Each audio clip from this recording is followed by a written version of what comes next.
Hello guys, and thank you so much for joining me today. Wouldn't it be great if our cameras had a terabyte hard drive that simultaneously backed up our files to the cloud and then transferred that data to our PC ready for editing when we return from our shoot? Well, unfortunately, until that day comes, we are stuck with these guys, the most uninteresting photography accessory there is. So today we're going to be breaking these down and we're going to talk about all the little specs that are on the front of these and find out which SD card is right for you. So first off, we have SD at the top of the card, and this stands for Secure Digital. Underneath this you'll likely see either HC or XC. Now HC stands for high capacity and XC stands for extended capacity. Now the high capacity cards will range from 4GB up to 32GB, and the extended capacity or XC cards will range from 64GB up through over past 1TB. Now, the benefit of the XC cards is obviously they're larger so they can store more data, but also if your camera supports it, it won't chop up your video files into 4GB file sizes. So it's quite helpful. Obviously, it saves you stitching all of those files together afterwards in post-production. So yeah, one large file, much easier. So next to SD, we have this little Roman numeral, and it'll either be a 1 or a 2. Now, if it's a 1, you'll see that it's a UHS 1 card, and we'll see on the reverse, we'll see one row of connectors. On the UHS 2, which is marked by 2 Roman numerals, you'll see if you flip the card over, you'll have 2 rows of connectors. Now, it's worth noting at this point that UHS 1 cards will fit in a camera that supports UHS 2, but a UHS 2 card will not fit in a camera that only supports UHS 1. With UHS 2 cards, we will see the read speeds are a lot quicker. This has a read speed of 300 megabytes per second, whereas the UHS 1 card only has a read speed of 95 megabytes per second.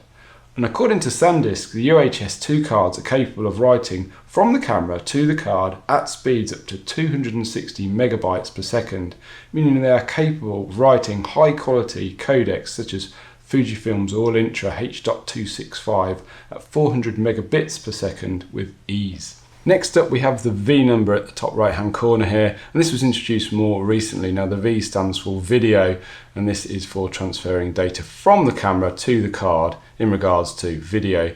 Now the number you'll see next to it refers to the amount of bytes per second that the camera can write. So the V30 has a sustained write speed of 30 megabytes per second. Since camera codecs refer to bits, not bytes, we need to convert bytes to bits. So 1 byte equals 8 bits. So a 30 megabyte write speed is equal to 240 megabits.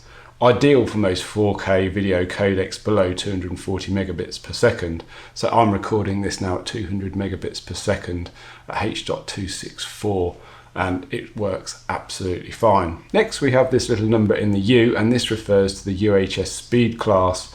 1 referring to 10 megabytes per second and 3 referring to 30 megabytes per second. So very, very similar to the V number that we had here above that we talked about a second ago. And next to that we have this little C, and we also have a number in there as well, and this C refers to class, and this is the class of the card. So if it's got a 4 in it, it's going to write from the camera to the card at 4 megabytes per second. If it's got a 10 in it, it's going to write to the card at 10 megabytes per second. So again, very, very similar. Some of these numbers are from older cards, but they still use them on the more modern cards just so people can reference what their cards are. So next up we have this number in the top left hand corner, and this is not as important as this number refers to the amount of data that can be recorded from your card to your PC. So it's a read speed.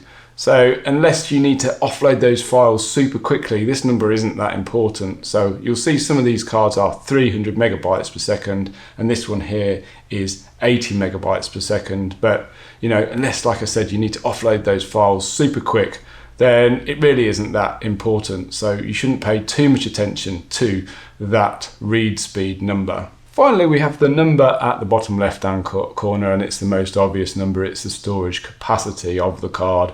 They range from 4 gigabytes up to 1 terabyte and more probably. So yeah, this is pretty obvious.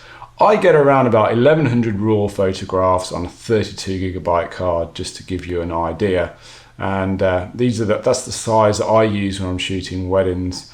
But if I'm filming, I use cards that are over 32 gigabytes, so my files do not get cut up into smaller 4 gigabyte file sizes. So to conclude, which SD card is right for you? So if you're taking the occasional family photograph or the occasional landscape shot, the 16 or 32 gigabyte card will do fine, with a class rating of 10 will be ample. And these cards are nice and cheap too. So if you're an events or a sport photographer and you like to reel off lots of photographs simultaneously, you like to hold your finger down on that button and reel off lots of images, you might decide on going for a larger capacity card, 64 gigabytes or above, with a UHS class speed of 3 to make sure those files can write to your card very, very quickly.